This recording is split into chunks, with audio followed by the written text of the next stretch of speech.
नमस्कार, दो दूनी चार में आपका स्वागत है। दोपहर के 2 बजने वाले हैं और हर रोज की तरह हमारे 4 सहयोगी 4 अलग अलग शहरों से, दिल्ली, मुंबई, पटना और लखनऊ से देश भर की खबरें लेकर आपके सामने हाजिर हैं। चलिए, पहली खबर दिल्ली से जो होगी उसको आपके सामने रख देते हैं। राष्ट्रपति द्रौपदी मुर्मू ने प्रेसिडेंट और गवर्नर की डेडलाइन को तय करने वाले पर सवाल ही उठाए।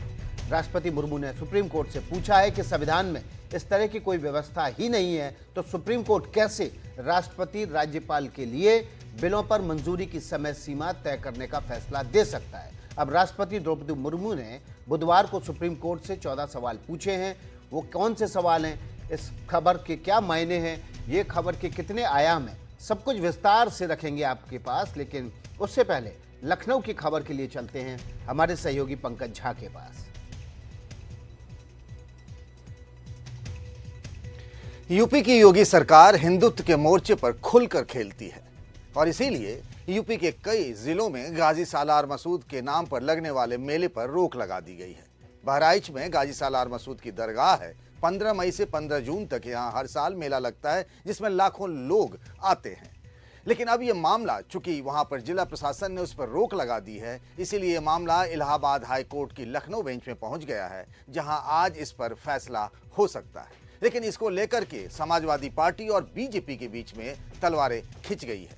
इसी बात हम बात करेंगे आज यूपी सरकार में कैबिनेट मंत्री और बीजेपी के सहयोगी दल सुहेलदेव समाजवादी पार्टी के अध्यक्ष ओम प्रकाश राजभर से भी इस पर विस्तार से बात करेंगे। लेकिन अभी चलते हैं मुंबई जितेंद्र दीक्षित के पास। धन्यवाद पंकज जी। और महाराष्ट्र में खबर शिरडी से है। शिरडी के साईं बाबा संस्थान की ओर से लागू की गई एक नीति ने राज्य के सियासी गलियारों में हलचल मचा दी है। दरअसल इस नीति के तहत जैसा दान वैसा मान वाला फार्मूला अपनाया जा रहा है, यानी कि जो जितना ज़्यादा दान करेगा उसे उतनी ज़्यादा सुविधाएं मिलेंगी मंदिर संस्थान की ओर से। और इसको लेकर उद्धव ठाकरे वाली शिवसेना ने आपत्ति जताई है, तो इसी खबर पर आज बात होगी। अब आइए आगे चलते हैं प्रभाकर के पास।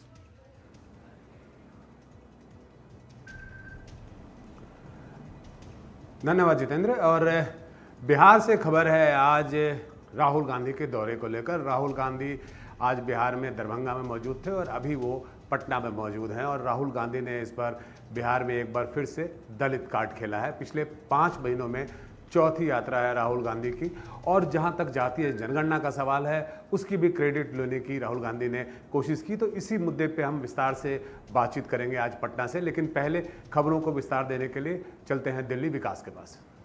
बहुत बहुत शुक्रिया प्रभाकर आपका। तो चलिए विस्तार से खबर रखते हैं। सबसे पहले आपको खबर बता देते हैं। आज राष्ट्रपति द्रौपदी मुर्मू ने, माफ़ कीजिएगा, बुधवार को राष्ट्रपति द्रौपदी मुर्मू ने प्रेसिडेंट और गवर्नर के लिए डेडलाइन तय करने वाले विषय पर सुप्रीम कोर्ट की जो ऑर्डर था उस पर सवाल उठाए।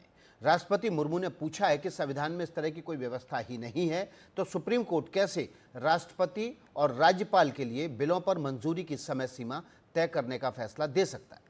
अब राष्ट्रपति द्रौपदी मुर्मू ने बुधवार को सुप्रीम कोर्ट से ऐसा ही एक पत्र लिखकर 14 सवाल पूछे।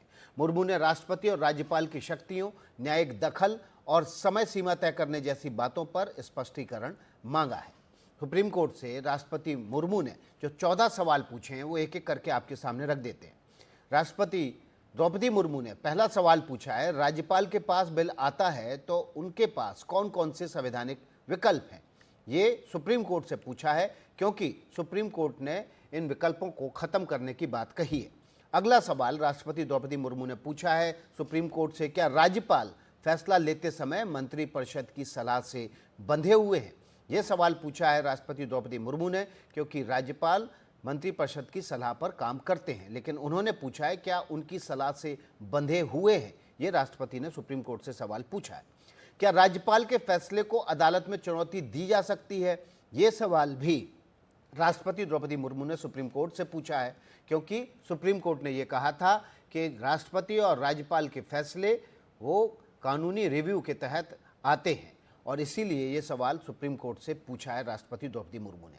चौथा सवाल है कि क्या आर्टिकल 361 राज्यपाल के फैसलों पर न्यायिक समीक्षा को पूरी तरह से रोक सकता है।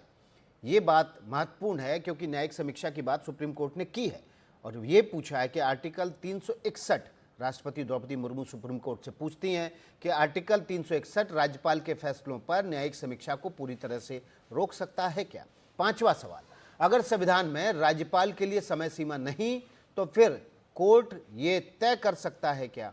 ये सवाल राष्ट्रपति द्रौपदी मुर्मू से पूछा गया है कि अगर राष्ट्रपति और राज्यपाल के लिए समय सीमा का बंधन नहीं है संविधान में, तो सुप्रीम कोर्ट कैसे इस समय सीमा में राष्ट्रपति और राज्यपाल को बांध सकता है। छठवां सवाल राष्ट्रपति ने पूछा है, क्या राष्ट्रपति के फैसले को भी अदालत में चुनौती दी जा सकती है। ये सवाल राष्ट्रपति का बेहद अहम है, क्योंकि सुप्रीम कोर्ट अपने 8 अप्रैल के फैसले में ये बात कह चुका है कि वो न्यायिक समीक्षा के दायरे में दोनों फैसले आते हैं। अब सातवां सवाल राष्ट्रपति पूछती है सुप्रीम कोर्ट से, क्या राष्ट्रपति के फैसलों पर भी अदालत समय सीमा तय कर सकती है। ये सवाल बेहद महत्वपूर्ण है, क्योंकि इसी समय सीमा को लेकर तमिलनाडु सरकार के फैसले और गवर्नर के उस पर कोई भी कार्रवाई ना करने के मसले पर जब तमिलनाडु की सरकार सुप्रीम कोर्ट आई, तो इसी समय सीमा पर सबसे पहले सुप्रीम कोर्ट की तरफ से सवाल उठाए गए थे। आठवां सवाल राष्ट्रपति पूछती हैं सुप्रीम कोर्ट से, राष्ट्रपति का सुप्रीम कोर्ट से राय लेना अनिवार्य है क्या। ये सवाल बेहद महत्वपूर्ण है, क्योंकि सुप्रीम कोर्ट ने अपने फैसले में कह दिया था कि किसी भी बिल को पास करने से पहले सुप्रीम कोर्ट से जो कानूनी राय है वो राष्ट्रपति को लेनी चाहिए। नवा सवाल राष्ट्रपति पूछती हैं, क्या कानून लागू होने से पहले ही अदालत राष्ट्रपति और राज्यपाल के फैसले पर सुनवाई कर सकती है। ये बात इसलिए महत्वपूर्ण हो जाती है क्योंकि जब कानूनी राय की बात कर दी सुप्रीम कोर्ट ने कि किसी भी बिल को अप्रूव करने से पहले वो सुप्रीम कोर्ट की कानूनी राय ले ले, तो ये सवाल बेहद महत्वपूर्ण हो जाता है कि क्या राष्ट्रपति और राज्यपाल के पर फैसला लेने से पहले किसी भी कानून पर क्या कानूनी राय लेना जरूरी है। 10वां सवाल राष्ट्रपति सुप्रीम कोर्ट से पूछती हैं कि क्या सुप्रीम कोर्ट आर्टिकल 142 के तहत राष्ट्रपति या राज्यपाल के फैसले को बदल सकता है। इसी पर सबसे ज़्यादा बवाल मचा है कि आर्टिकल 142 के तहत सुप्रीम कोर्ट ने ये कहा कि राष्ट्रपति और राज्यपाल के फैसले को बदलने का भी अधिकार सुप्रीम कोर्ट रखता है, और इसलिए ये सवाल राष्ट्रपति ने दोबारा सुप्रीम कोर्ट से पूछा है। 11वां सवाल राष्ट्रपति पूछती हैं सुप्रीम कोर्ट से कि क्या राज्य विधानसभा द्वारा पारित कानून राज्यपाल की स्वीकृति के बिना लागू हो जाता है। राज्यपाल की स्वीकृति तो आवश्यक है, तो फिर इस पर सुप्रीम कोर्ट कैसे रोक लगा सकता है या उसको समय सीमा के बंधन में कैसे बांध सकता है। 12वां सवाल राष्ट्रपति सुप्रीम कोर्ट से पूछती हैं कि क्या संविधान की व्याख्या से जुड़े मामले सुप्रीम कोर्ट की 5 जजों की बेंच को भेजना अनिवार्य है। यह भी सवाल बेहद महत्वपूर्ण है, क्योंकि इससे पहले ये माना जाता था कि संविधान की व्याख्या से जुड़े हुए मामले सुप्रीम कोर्ट की 5 या 7 जजों की बेंच ही कर सकती है। 13वां सवाल पूछा है राष्ट्रपति ने, क्या सुप्रीम कोर्ट ऐसे निर्देश या आदेश दे सकता है जो संविधान या वर्तमान कानूनों से मेल ना खाते हों। और 14वां और आखिरी सवाल राष्ट्रपति ने सुप्रीम कोर्ट से पूछा है कि क्या केंद्र और राज्य सरकार के बीच विवाद सिर्फ सुप्रीम कोर्ट ही सुलझा सकता है। और ये 14 सवाल जो हैं बेहद महत्वपूर्ण हैं, और ये इसलिए भी महत्वपूर्ण है क्योंकि इसके बाद एक संवैधानिक संकट खड़ा होने जैसी स्थिति बन गई है। गवर्नर वर्सेस तमिलनाडु सरकार का क्या मामला था, ये आपके सामने रखना बहुत ज़रूरी है, क्योंकि इसी मामले को लेकर तमिलनाडु सरकार सुप्रीम कोर्ट गई थी, और जिसके बाद सुप्रीम कोर्ट ने 8 अप्रैल को अपना फैसला सुनाया था, जिसमें राज्यपाल और राष्ट्रपति को कानूनी सीमा के भीतर, एक समय सीमा के भीतर किसी बिल पर निर्णय लेने या क्यों नहीं निर्णय लिया ये बताने के लिए बाध्य करने जैसा फैसला सुनाया था। चलिए, तो मामला क्या है तमिलनाडु सरकार वर्सेस राज्यपाल, वो आपके सामने रख देते हैं। राज्यपाल ने सरकार के कुछ बिल रोक कर रखे थे। तमिलनाडु सरकार ने सुप्रीम कोर्ट में अपील की, और अपील करके सुप्रीम कोर्ट में कहा कि ये जो कानून है इस पर राज्यपाल को आप आदेश दीजिए कि वो इस पर अपनी राय जल्द से जल्द बताएं। सुप्रीम कोर्ट ने 8 अप्रैल को इसके बाद आदेश जारी कर दिया, और सुप्रीम कोर्ट के आदेश की वो क्या महत्वपूर्ण बातें हैं, क्या आदेश है, वो हम आपके सामने रख देते हैं। 4 बड़ी बातें हैं जो सुप्रीम कोर्ट ने अपने इस आदेश में कही थी। राष्ट्रपति को 3 महीने में बिल पर फैसला लेना होगा। राष्ट्रपति को मंजूरी नहीं देने की वजह भी बतानी होगी। अभी तक ऐसा माना जाता था कि संविधान राष्ट्रपति को अधिकार देता है कि वो किसी भी बिल को अनिश्चित सीमा तक रोक सकता है, बिल को लौटा सकता है, लेकिन मंत्रिपरिषद फिर से अगर राष्ट्रपति के पास भेज दे तो उसको अनिश्चित सीमा तक रोक सकता है। इसको जेबी अधिकार या जेबी पावर नाम दिया जाता है। दूसरा जो फैसला सुप्रीम कोर्ट ने सुनाया कि राष्ट्रपति के फैसले का जुडिशियल रिव्यू हो सकता है और आर्टिकल 201 के तहत न्यायिक समीक्षा की जा सकती है। सुप्रीम कोर्ट ने आगे तीसरी महत्वपूर्ण जो बात कही वो कही कि राज्यपाल को राज्य सरकार को कारण बताने होंगे कि बिल पर फैसला क्यों नहीं लिया गया और जानकारी भी देनी होगी कि लिया गया तो क्यों, नहीं लिया गया था क्यों। चौथी महत्वपूर्ण बात जो सुप्रीम कोर्ट ने अपने फैसले में कही थी कि विधानसभा से पास बिल बार बार नहीं लौटा सकते हैं, बिल को बार बार लौटाने की प्रक्रिया रोकनी होगी। और ये बात जो है, ये बात उन्होंने राष्ट्रपति के परिप्रेक्ष्य में भी कही और इसी के बाद विवाद बढ़ गया था। तो हम आपके सामने हमने आपको सामने पूरा जो गवर्नर वर्सेस राज्यपाल मामला था वो रखा, गवर्नर वर्सेस सरकार, तमिलनाडु की सरकार जो मामला था वो हमने पूरा रखा आपके सामने और आपको बताने की कोशिश की कि इस मामले में अब राष्ट्रपति ने किस तरह से सुप्रीम कोर्ट से 14 सवाल पूछे। संजीव उनियाल, वरिष्ठ वकील सुप्रीम कोर्ट के, वो हमारे साथ जुड़ गए हैं। संजीव उनियाल जी, आपका स्वागत है। आपने सुप्रीम कोर्ट का फैसला भी देखा हुआ है और आपने अब जो राष्ट्रपति ने सुप्रीम कोर्ट से सवाल पूछे हैं वो भी आपने सुने हैं। बड़ा सवाल ये है कि ये एक संवैधानिक संकट जैसी स्थिति बन गई है क्योंकि संविधान राष्ट्रपति के जो जेबी अधिकार है वो ये मानता है कि राष्ट्रपति और राज्यपाल के पास किसी भी कानून को अनलिमिटेड समय तक होल्ड करने की पावर है। अब सुप्रीम कोर्ट के इस फैसले से वो जो पावर थी वही खत्म होती नजर आ रही है। हाँ, बड़े क्लैरिटी से देखिए, पार्लियामेंट में 3-4 चीजों को बताया गया, 3 चीजों को खास तौर से, legislative power, judiciary power, executive power. तो ओवरलैपिंग कई बार जरूर होती है क्योंकि सामाजिक क्षेत्र है, ऐसा नहीं होता कि ओवरलैपिंग ना हो, परंतु इस तरह से मुझे लगता है कि अपने आप में यूनिक फैसला था ये कि आप किसी के जुरिस्डिक्शन में जाते हैं और उसमें कहते हैं कि आपको इतना समय सीमा के बाद, आपको 3 महीने के बाद उसका जवाब देना पड़ेगा। तो ये फैसला अपने आप में बहुत कंट्रोवर्शियल है, अनडाउटेडली है, और यही ब्यूटी है हमारे संविधान की और हमारी पार्लियामेंट्री बॉडीज की कि हम सही जगह जाके नॉक करते हैं। और मुझे लगता है कि मुर्मू जी ने 143 आर्टिकल में कॉन्स्टिट्यूशन के power of president to consult supreme court, उसमें जो क्वेश्चंस पूछे, जो आपने बड़े डिटेल से अपने व्यूअर्स को बताए, तो उन्होंने उस दरवाजे को खटखटाया है कि आप रिव्यू कर सकते हैं इसको, क्या ये। और बहुत मुझे लगता है कानूनी तौर से, जब मैं इन क्वेश्चंस को पढ़ रहा था, देखा आपके यहाँ, मैंने ध्यान से सुना अभी बुलेटिन में, तो समझ आया कि बहुत अच्छे तरीके से, बहुत सार्थक और बहुत तार्किक प्रश्न जो है रखे गए हैं सुप्रीम कोर्ट के सामने, और उसका जवाब supreme court is having a lot of prudence, बहुत अच्छा जवाब उसका आने वाला है। परंतु एक बात मैं जरूर कहूंगा, हम सबने कानून के छात्र होने के साथ और किसी भी अपने स्कूल की पढ़ाइयों में भी हमने देखा है कि बिलों की वापसी और बिलों का टाइम लेने का जो सिस्टम है वही है जो आपने बताया, कि अगर किसी बिल पर प्रेसिडेंट के पास या गवर्नर के पास वो बिल पेंडिंग है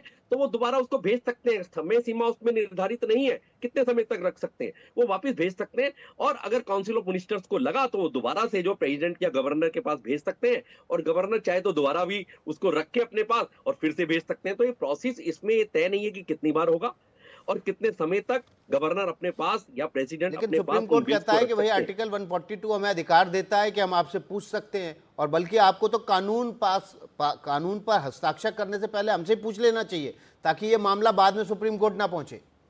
तो ये न्यायिक अतिसक्रियता है क्या? ये बिल्कुल ठीक कह रहे हो। 142 मैं बिल्कुल अभी देख रहा था, enforcement of decree and order supreme court and orders has to be discovery. ये ठीक कह रहे कि इसमें थोड़ा सा पॉलिटिकली मुझे नहीं कहना चाहिए कि शायद कानून के विद्यार्थी के नाते मैं देखता हूं हमारी कुछ पार्लियामेंट्री बॉडीज और हमारे जो कॉन्स्टिट्यूशन की ब्यूटीज भी हैं, परंतु वो जो कोई एक पॉलिटिकल पार्टी डबल इंजन की सरकार कहती है, तो इस तरह की प्रॉब्लम्स मान देखने में नजर नहीं आती। केजरीवाल साहब ने, मुझे देखा, आपने देखा लगातार कितने कानून, 280 करोड़ रुपया तो एक बार में लगा दिया करते थे साल भर में कानून और वकीलों के बीच में, हमारे वकील भाइयों का उसका फायदा भी होता था, परंतु अल्टीमेटली गवर्नमेंट ट्रेजरी को, आम टैक्स पेयर को कितना भारी नुकसान होता था इस सब का।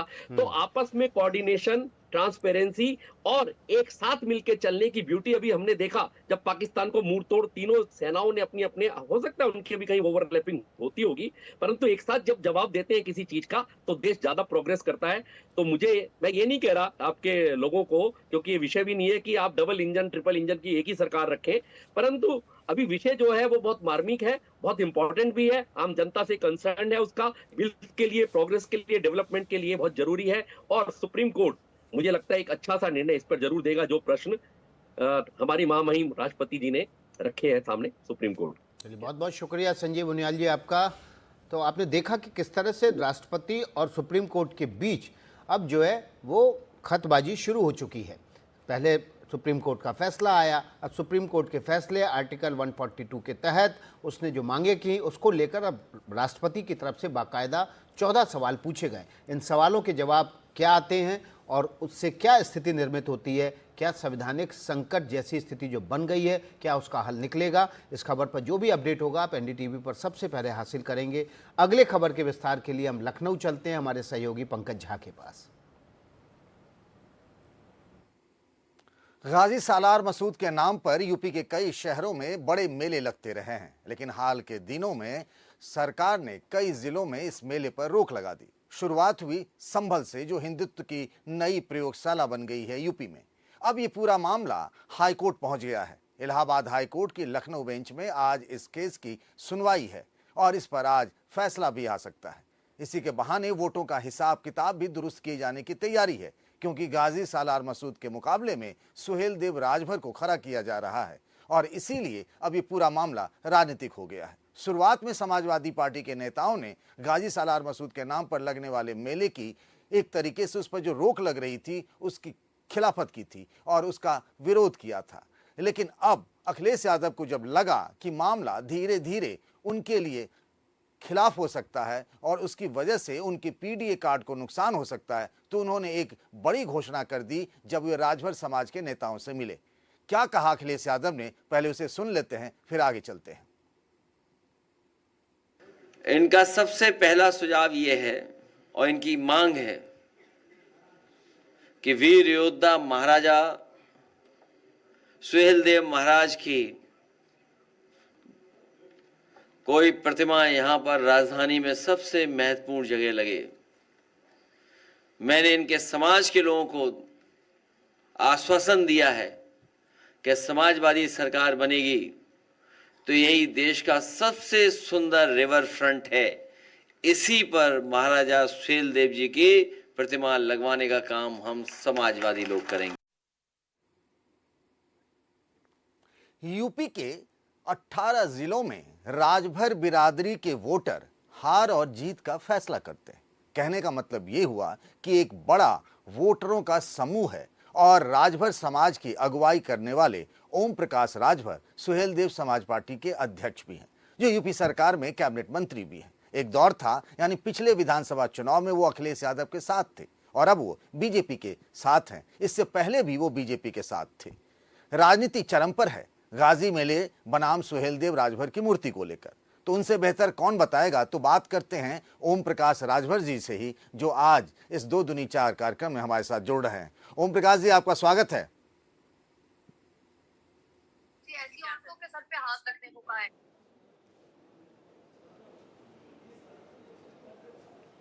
ये राजभर जी, आपको मेरी आवाज मिल रही है? आवाज ओम मिल प्रकाश रही है। राजभर जी, अब ये जो मामला था जो जी बहराइच की जो दरगाह प्रबंधक कमेटी है वो इस पूरे मामले को लेकर हाईकोर्ट चली गई है। आप जानते भी होंगे कि संभल, मुरादाबाद, गाजीपुर जैसे शहरों में ये जो मेजा मेला लगता था गाजी सालार मसूद के नाम पर, उस मेले पर रोक लगा दी गई और जिसके समर्थन में समाजवादी पार्टी के नेता भी उतर आए। आपका क्या कहना है? देखिए, कल तक राजभर महाराजा सुहेलदेव जी को कोई जानता नहीं था। अभी आपने ऑडियो दिखाया। 5 साल मुख्यमंत्री माननीय अखिलेश यादव जी थे। 5 साल में उनको भी राजभर महाराजा सुहेलदेव जी याद नहीं आए।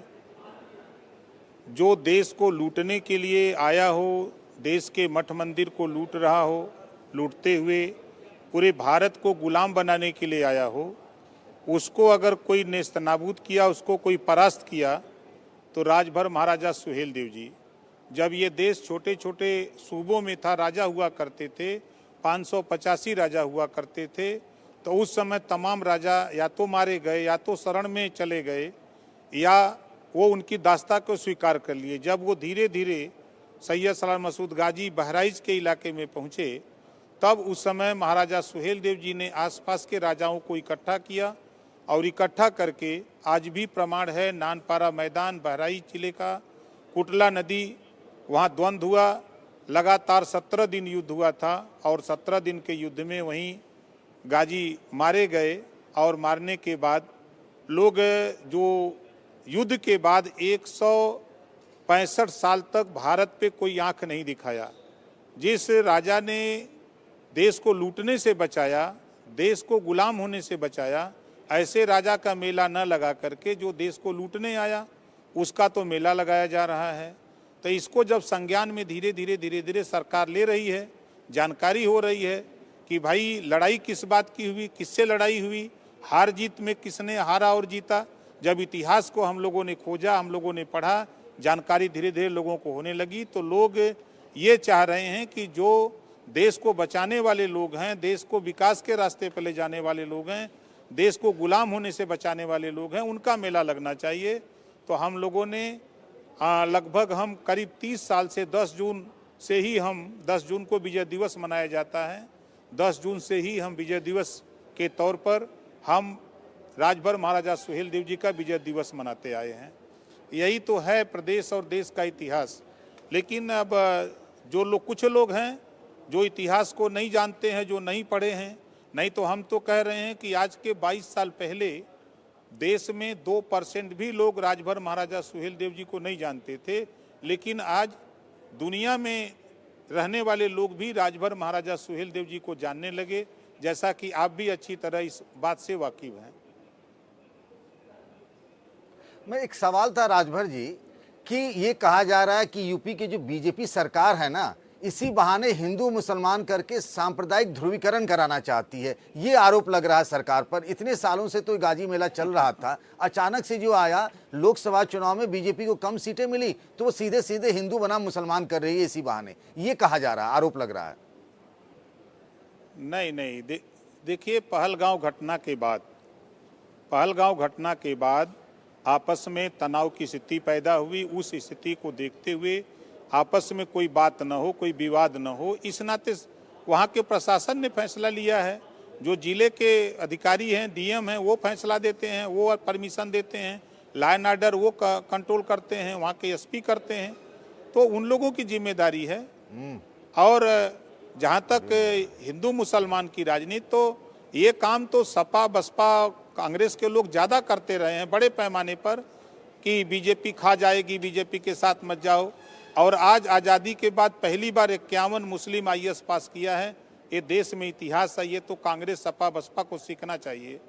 और वोट लेने के लिए बीजेपी का खाली भय दिखाते हैं। ये कांग्रेस सपा बसपा के लोग सिर्फ बीजेपी का नाम लेना बंद कर दें तो उनकी राजनीति खत्म हो जाएगी।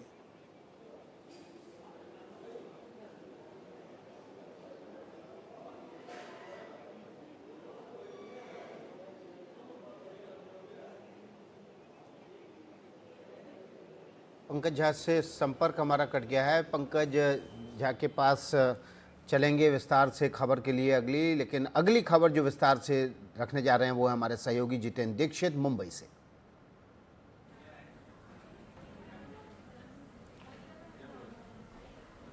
धन्यवाद विकास। और महाराष्ट्र से खबर शिरडी से है।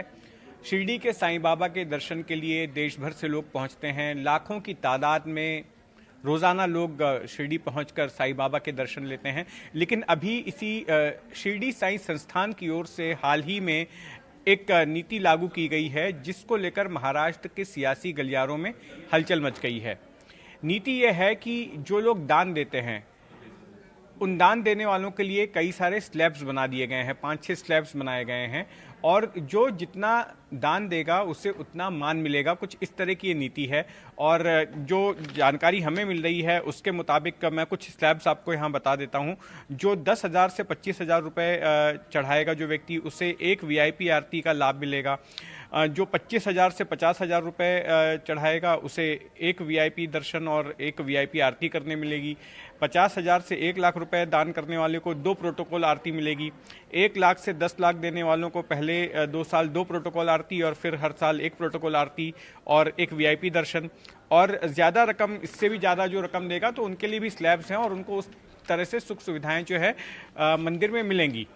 तो वैसे पहले से ही ये सिस्टम रहा है महाराष्ट्र के या फिर देश के कहें तमाम धार्मिक संस्थानों में, लेकिन ये जिस तरह से ये स्लैब लाया गया है इसने सियासी गलियारों में हलचल मचा दी है। एक तरफ अगर भक्तों की बात करें तो भक्तों से मिली जुली प्रतिक्रिया आ रही है, लेकिन अगर हम सियासत की बात करें तो जो राज्य की प्रमुख विपक्षी पार्टी है उद्धव ठाकरे वाली शिवसेना, उसने इस पर ऐतराज जताया है और कहा है कि एक तरफ जहां अगर शिरडी के साईं बाबा के जीवन को देखें तो वो खुद कितनी सादगी से वो जीते थे, एक गरीबों की तरह रहते थे, लेकिन यहाँ पर उनके मंदिर में तो जो है जिनके पास पैसा है उन्हीं का बोलबाला है, कुछ ऐसा दिखाई पड़ रहा है। तो आइए सुनते हैं शिवसेना उद्धव बाला साहेब ठाकरे पार्टी के प्रवक्ता आनंद दुबे का क्या कहना है।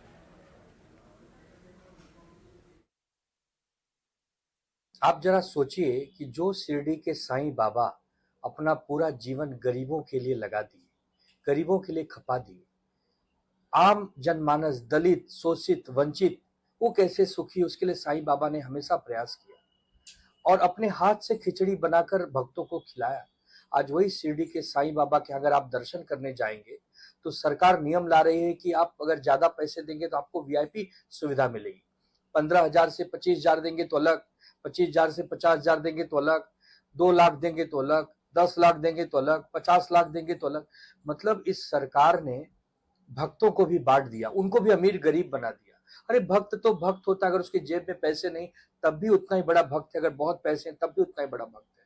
लेकिन दुर्भाग्य है कि ये जो महायुति की सरकार है ये गरीबों की सरकार नहीं है।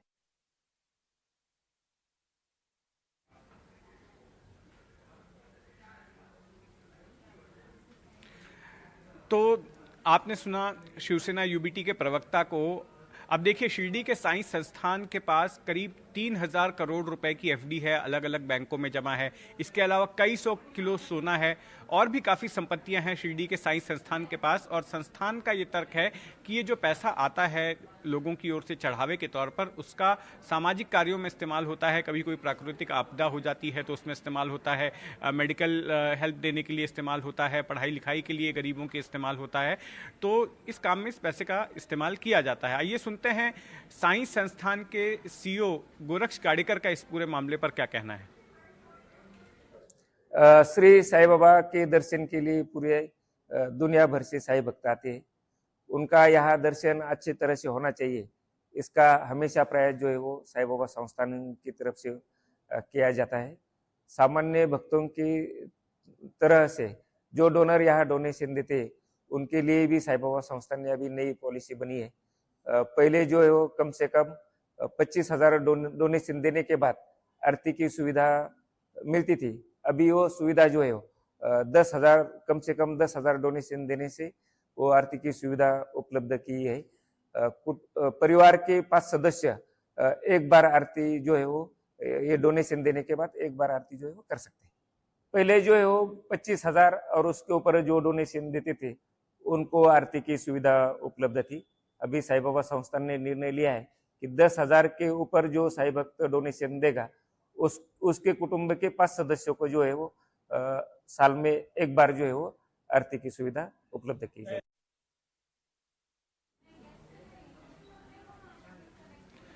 और इस पूरे मामले पर जो भक्त वहां पहुंचते हैं साईं बाबा के दर्शन के लिए, उनका अपना क्या कहना है, उनकी ओर से मिली जुली प्रतिक्रिया आ रही है, ये उनको सुनते हैं। तो वीआईपी लोगों को मिलता है आरती, उसमें सभी लोग को मिलना चाहिए, क्योंकि हम लोग कतार में रहते हैं, इनका हम लोग कोई वैल्यू नहीं होता है ना। वैल्यू सबको होना चाहिए, भगवान सबके लिए हैं, सबके वैल्यू होना चाहिए। नहीं, पैसा जो, हाँ पैसा जो देता है उचित सुविधा मिलती है, क्या सुविधा सभी को मिलनी चाहिए, है ना। ऐसी मेरे मानना है, क्या सबकी ही मानना। यहाँ पे जो अभी जो चल रहा है, बाबा का जो स्पेशल दर्शन हो रहा है, आरती हो रहा है, अभी ट्रस्ट के हिसाब से जो बनाया है वो अच्छा हो रहा है। हम लोग बहुत दूर से आ रहे हैं, जैसे कि उड़ीसा से हम लोग आए हैं बाबा का दर्शन के लिए, पूरा फैमिली लेके आ रहा है। तो अभी जो सिस्टम है गवर्नमेंट का और जो ट्रस्ट का जो भी सिस्टम चल रहा है वो सही है अभी। और जो आरती का है, स्पेशल आरती, स्पेशल दर्शन, वो भी अच्छा लगता है। हम लोग को पूरा सेटिस्फेक्शन है। इस पूरे मामले पर बातचीत के लिए हमारे साथ मौजूद हैं शिवसेना यूबीटी के प्रवक्ता आनंद दुबे। दुबे जी, 2 दूनी 4 में आपका स्वागत है। आपसे ये समझना चाहूँगा कि देखिए, तमाम धार्मिक संस्थानों में देश के वहाँ पर चढ़ावे को लेकर नियम हैं, और अगर शिरडी की ही बात करें तो शिरडी में पहले से भी जो है, जो लोग पैसा चढ़ाते आए हैं उनको सुख सुविधाएं मिलती रही हैं, लेकिन अभी जिस तरह से ये पूरी लिस्ट आई है, सूची आई है, उसको लेकर आपको क्या आपत्ति है? जितेंद्र जी नमस्ते। देखिए, जो हमारे प्रार्थना स्थल हैं, चाहे हमारे मंदिर हो, मस्जिद हो, गिरजाघर हो, गुरुद्वारे हो, यहाँ बड़े लोग श्रद्धा से जाते हैं। 2-2 4-4 घंटे लाइन लगानी पड़ती क्योंकि भीड़ भाड़ बहुत होती है। सब सोचते हैं कि मुझे अच्छा दर्शन मिले। लोग दान भी खूब करते हैं। लोग तो गुप्त दान करते हैं, करोड़ों रुपए दे देते हैं, अपना नाम तक नहीं बताते। लेकिन जिस प्रकार सरकार ने ये नियम ला दी है, अब तो ये हो जाएगा कि लोग होड़ मचा देंगे। लोग रील बनाएंगे, लोग दिखावा करेंगे, भैया मैंने 50 लाख दिया, देखिए मैं वीआईपी आरती कर रहा हूँ। उस व्यक्ति के दिल पर क्या बीतेगी जो 8 घंटे लाइन लगाया हुआ है, और 8 घंटे के बाद न तो उसे आरती करने का मौका मिला, न तो अच्छे से दर्शन करने का मौका मिला। उसी की जगह एक व्यक्ति गया हेलीकॉप्टर से, 2 मिनट में दर्शन किया, पैसे दिए और चला गया। तो आपने ये भक्तों को बांट दिया, आपने भेदभाव कर दिया, आपने अमीर गरीब कर दिया। ऐसा कभी होता नहीं है। हमारे देश में 5 लाख से ज्यादा मंदिर हैं, बहुत बड़े बड़े मंदिर हैं। तिरुपति बालाजी हैं, सिद्धि विनायक जी हैं, वैष्णो देवी जी हैं, शिरडी के साईं बाबा हैं। देखिए, आप एक ये कह सकते हैं कि हाँ, अगर आपने बहुत अच्छा दान दिया है बहुत, तो आपको एक हम अलग से सुविधा देंगे। ये देना भी चाहिए, लोग देते भी हैं। लेकिन जिस प्रकार से आपने एक 5 स्टार पैकेज घोषित कर दिया, अब इस पैकेज घोषित करने से आपने 2 दूरी बना दी, आपने लोगों को बांट दिया। करोड़ों करोड़ों लोग हमारे देश में, जिनके पास 2 वक्त की रोटी नहीं है, उनके पास पेट भरने के लिए पैसे नहीं है, वो भगवान के दरबार में जाते हैं, इबादत करते हैं, वहां पर प्रार्थना करते हैं कि हे ईश्वर, हमें भी कुछ मदद कीजिए, हमारा भी अच्छा हो। उसी जगह व्यापारी लोग आएंगे, बड़े बड़े उद्योगपति आएंगे, सेलिब्रिटी आएंगे, जिनके पास पैसे हैं। वो आपने देखा, इसके पहले महाकुंभ में भी इतना बड़ा महाकुंभ हुआ, करोड़ों करोड़ों लोग आए, आपने 2 कुंभ के घाट बना दिए। पैसे वालों के लिए अलग घाट, गरीबों के लिए अलग घाट। उसकी वजह से वहां भगदड़ भी हुई थी। लोग तो ये जो चीजें हैं, ये कम से कम हमारे जो प्रार्थना स्थल है उसको दूर रखना चाहिए। हमारे अस्पताल, हमारे मंदिर, यहाँ पर सबको एक अधिकार होता है, सबको एक समान अधिकार होता है। आपने जैसे अस्पताल का अभी जिक्र किया जी, देखिए आनंद जी, ये संस्थान का ये दावा है कि जो पैसा आता है वो पैसा जनता के काम के लिए वो इस्तेमाल करते हैं। अगर भारी मात्रा में इनको चढ़ावा मिल रहा है तो उसकी वजह से कई सारे अस्पतालों में ये डोनेट करते हैं, गरीब बच्चों की पढ़ाई लिखाई में उसका इस्तेमाल होता है, सामाजिक कार्यों में इसका इस्तेमाल किया जाता है। कभी देश में कोई प्राकृतिक आपदा हो जाती है तो ऐसे में ये जो फंड है उसका इस्तेमाल होता है। तो इनका ये कहना है कि अगर ज़्यादा से ज़्यादा पैसा आ भी रहा है इस तरह से, तो उसका कहीं ना कहीं समाज के लिए ही इस्तेमाल हो रहा है। बहुत अच्छा प्रश्न आपने उठाया कि जो पैसे एक दान के रूप में जनता देती है, उससे प्रशासन या प्रबंधक के जो लोग हैं वो अच्छे अच्छे काम करते हैं। बिल्कुल करते हैं, उसके लिए उनकी सराहना भी है। लेकिन आप पैसे देंगे तो ही आपको अच्छी आरती मिलेगी। ये जो कंपल्सन है, हमारा विरोध इसका है। आप सबको आरती का मौका दीजिए ना। जो पैसा नहीं दे रहा है उसको भी वीआईपी ढंग से ट्रीट करिए, जो पैसा दे रहा है उसको भी ट्रीट करिए। ये जो आपने नियम ला दिए कि अगर आप पैसे देंगे तो ही आरती होगी, अब आप सोचिए उनके दिल पे क्या बीतेगी। जो पैदल यात्रा करते हैं शिरडी के लिए, हजारों लोगों को मैं जानता हूँ, युवकों को, जो 15 दिन 20 दिन में पैदल मुंबई से या बाकी शहरों से शिरडी पहुंचते हैं।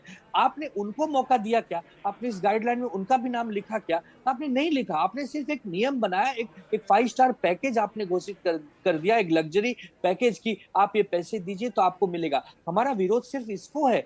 दान तो लोग गुप्त दान देते हैं, बहुत सारे श्रद्धालु हैं जो जी आनंद जी, बिल्कुल इस खबर के कई सारे पहलू हैं और मुझे लगता है कि ये चर्चा और आगे भी जारी रहेगी। फिलहाल हमारे पास समय काफी सीमित है। अब आइए आगे चलते हैं प्रभाकर के पास जानने के लिए बिहार की खबर।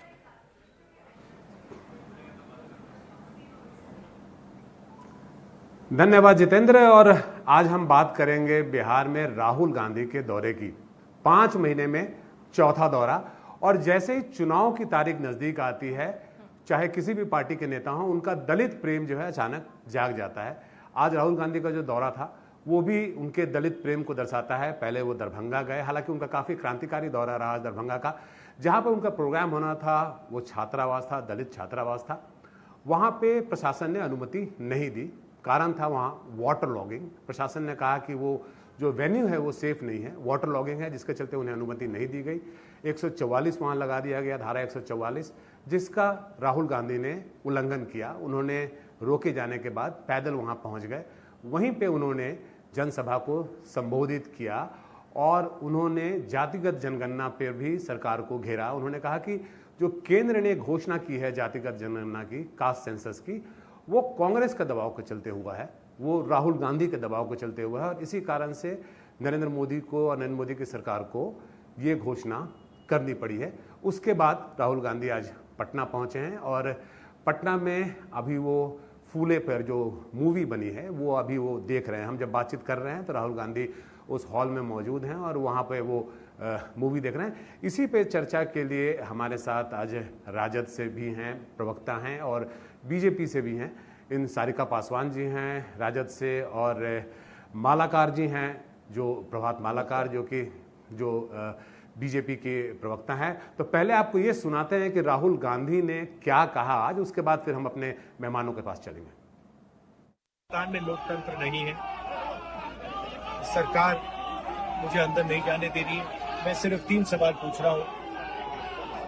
हम चाहते हैं कि शिक्षा में सरकार पैसा डाले, 50% की जो दीवार है रिजर्वेशन वाली उसे तोड़ा जाए, जो प्राइवेट एजुकेशन इंस्टीट्यूशंस में रिजर्वेशन हो, ये चीजें हम चाहते हैं। मगर आपसे बात करने नहीं दे रहे हैं, तमाशा बना रखा है। शांति से हम जा रहे थे। तो ये आपने सुना कि राहुल गांधी का दलित प्रेम जो है अचानक जाग गया है और मेरा पहला सवाल जो है वो सारिका जी आपसे है इसी मुद्दे पे। ऐसा क्यों होता है कि आपको दलितों की याद जो है चुनाव के समय ही आती है? बाकी समय तो आपको याद आती नहीं है, लेकिन जैसे जैसे चुनाव का तारीख नज़दीक आती है आपका वो प्रेम जो है बढ़ता जाता है। जब मैं आपको बोल रहा हूँ तो आपकी पार्टी और आपके सहयोगी पार्टी दोनों के ऊपर मैं आरोप लगा रहा हूँ। नहीं, ये आरोप ही बिल्कुल ही बेबुनियाद है, क्योंकि देखिए पूरे देश की जनता जानती है कि कांग्रेस के शासनकाल में जितना काम दलितों के लिए हुआ और दलित कल्याणकारी योजनाओं का जितना कांग्रेस ने काम किया, मुझे नहीं लगता है कि अभी वर्तमान में 10 सालों से जो सरकार केंद्र में है या बिहार में जो 20 सालों से सरकार है उसने कभी सोचा भी होगा। देखिए ये सरकार तो मनु के कदमों पे चलने वाले, पदचिन्हों पे चलने वाले, मनुस्मृति को मानने वाले, आरक्षण विरोधी, संविधान विरोधी और लोकतंत्र के विरोधी लोग हैं। इन्हें क्या मतलब है भाई दलितों से, पिछड़ों से? अब अगर देखिए कितने दुर्भाग्य की बात है कि बिहार में आज राहुल गांधी आज आए हैं और वो दलितों के हॉस्टल में जाके, SC ST के छात्रावास में जाकर के वो उनसे संवाद करना चाहते थे और उन्हें वहां जाने से रोका गया। इसके पहले भी अगर आप अभिव्यक्ति की आज़ादी पे भी आपने देखा होगा कि किस तरीके की कार्रवाई राहुल गांधी के ऊपर की गई थी। तो ये तो दिख रहा है कि किस तरीके से ये लोग संविधान को नहीं मानते हैं और लोकतंत्र के हत्यारे, ये तो बार बार ये इसका परिचय दे रहे हैं। और क्यों चाहेंगे? एनडीए जो है वो आरक्षण विरोधी लोग हैं, वो क्यों चाहेंगे कि कोई जाकर के दलितों, आदिवासियों, पिछड़ों से जाके संवाद करे? भाई हम तो मांग कर रहे हैं कि बिहार में जाति आधारित गणना के बाद जो बढ़ाए गए आरक्षण के दायरे को 9वीं अनुसूची में डालकर उसे सिक्योर किया जाए। और आज जब प्रधानमंत्री जी कह रहे हैं, गणना की आप जो बात कर रही हैं सारिका जी, उसी पे आज राहुल गांधी ने भी वक्तव्य दिया और उन्होंने सीधा ये कहा कि जो जातिगत गणना की घोषणा हुई है केंद्र सरकार के द्वारा वो कांग्रेस के दबाव में हुई है। तो पहले सुनते हैं कि राहुल गांधी ने कहा क्या, उसके बाद फिर इस पर बातचीत हम आगे बढ़ाएंगे। हमने नरेंद्र मोदी से कहा, पार्लियामेंट में कहा, तुम्हें जाति जनगणना करना पड़ेगा। हमने उससे कहा कि तुम्हें संविधान को यहां माथे पर लगाना पड़ेगा। नरेंद्र मोदी जी ने आपके दबाव से डर कर जाति जनगणना हिंदुस्तान में घोषित किया है। आपके दबाव से डर कर उन्होंने कॉन्स्टिट्यूशन अपने माथे पे लगाया, मगर वो लोकतंत्र के खिलाफ हैं, संविधान के खिलाफ हैं, जाति जनगणना के खिलाफ हैं। और जो 90% हिंदुस्तान की गरीब आबादी है, अति पिछड़ा, दलित, आदिवासी, माइनॉरिटीज, ये इन सब के खिलाफ है। तो मालाकार साहब आपने सुना, मालाकार साहब मेरा अगला सवाल आपसे होगा। आपने सुना कि जो क्रेडिट है जातीय जनगणना का वो राहुल गांधी ले रहे हैं, और उनका कहना है कि उन्हीं के दबाव में नरेंद्र मोदी सरकार जो है वो मजबूर हो गई जातीय जनगणना घोषित करने के लिए। आप इस बात से इत्तेफाक रखते हैं? देखिए प्रभाकर जी, इतना हास्यास्पद यह लग रहा है कि जिसकी देश में 99 सांसद है जिस पार्टी की, और जिसके बिहार में 4 सांसद है आरजेडी की, वो कहते हैं कि उनके दबाव में जातीय जनगणना। आप उसको उस दौर को याद कीजिए जब 2009-14 की सरकार थी, मनमोहन सिंह की सरकार थी। 2009 में मनमोहन सिंह ने कहा था कि जातीय गणना पे हम जनगणना पे एक विधेयक पास करेंगे, एक मीटिंग करेंगे। तो उसका विरोध करने का काम किसने किया था 2010 में? पी चिदम्बरम जो तत्कालीन गृह मंत्री थे।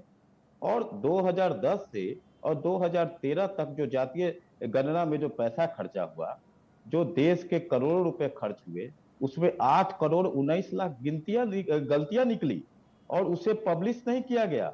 आखिर बताइए कि क्यों नहीं? आज 1951 से लेकर 2013 तक इन्होंने जातीय जनगणना किया, लेकिन कभी अति पिछड़ों का जनगणना नहीं किया, कभी अन्य लोगों का जनगणना नहीं किया। ये सिर्फ चुनाव के समय अपना दलित प्रेम, जो दलित के सबसे बड़े देश ही नहीं विश्व के सबसे बड़े नेता पुरोधा अम्बेडकर जी, जिनके मृत्यु के पश्चात जो है इन्होंने 2 गज जमीन तक नहीं दिया। इसका जवाब मैं सारिका जी से चाहूंगा। प्रभाकर जी अपनी बात सारिका जी को मौका देना चाहूंगा। आपकी बात वो सुन रही है। राहुल गांधी अपने पूर्वजों के लिए 250 एकड़ की जमीन जीते जी भारत रत्न ले लिया। राजीव गांधी ने जीते जी भारत रत्न ले लिया, इंदिरा गांधी ने जीते जी भारत रत्न ले लिया, और जो असली हकदार थे भारत रत्न के अम्बेडकर जी, उनको जब कांग्रेस नीति सरकार आई, कांग्रेस मैं आपकी बात समझ गया, आपकी भावना समझ गया। मैं चाहूंगा कि मालाकार साहब, प्रभात जी, मैं चाहूंगा कि सारिका जी आपकी बात का पहले जवाब दे लें, क्योंकि आपने आरोप सीधे इनकी पार्टी के ऊपर लगाया है। सारिका जी बताइए। देखिए, मुझे तो प्रभात जी की बातें सुनकर वाकई में हंसी छूट गई कि ये कह रहे हैं कि चुनावी साल में, भाई 2025 में बिहार में चुनाव है, और 2025 से पहले ही हमारे नेता तेजस्वी यादव, जब माननीय मुख्यमंत्री नीतीश कुमार जी हमारे साथ थे, तभी हम लोगों ने नेताजी के प्रयास के द्वारा ही बिहार में जाति आधारित गणना हुई, और उस समय 10 सदस्यीय टीम जो है ना, वो जाकर के प्रधानमंत्री जी से मिली भी थी, अगर प्रभात जी आपको पता होगा तो। और हमारी मांग लगातार यही है कि उस बढ़ाए गए आरक्षण को 9वीं अनुसूची में ना डाला जाए, लेकिन ना केंद्र सरकार इसमें कभी उसने हामी भरी। और आज आप कह रहे हैं कि आज आप दलितों के मतलब आप सोचते हैं दलितों के बारे में, आप करना चाहते हैं, भाई कहां और कब? और ये जो आपने कहा है 2025 में आकर के कि जाति आधारित गणना करवाएंगे, तो क्या ये चुनावी एजेंडा नहीं है आपका? अरे पहले आपने जितने एजेंडे पहले आपने शामिल किए थे ना, चाहे रोजगार देने की बात हो या अन्य 15 लाख हर एक के खाते में जाएंगे, बिहार को विशेष राज्य का दर्जा मिलेगा, पहले उन बातों को पूरा कर लीजिए। देखिए सारिका जी, मेरा ये मानना है, क्योंकि मैं ये देख भी रहा हूं कि जैसे जैसे चुनावी तारीख नजदीक आएगी, आप जातिगत जनगणना का शोर बिहार में बढ़ेगा, आपका दलित प्रेम जो है वो और उमड़ेगा। और ये दोनों पक्षों के साथ ये सही है, चाहे वो बात करें हम एनडीए की, चाहे बात करें इंडिया अलायंस की। और आने वाले दिनों में हम देखेंगे कि इसका जो शोर है, दलित प्रेम का शोर और जातिगत जनगणना का जो शोर है, वो एक बड़ा चुनावी मुद्दा बनके बिहार में उभरेगा।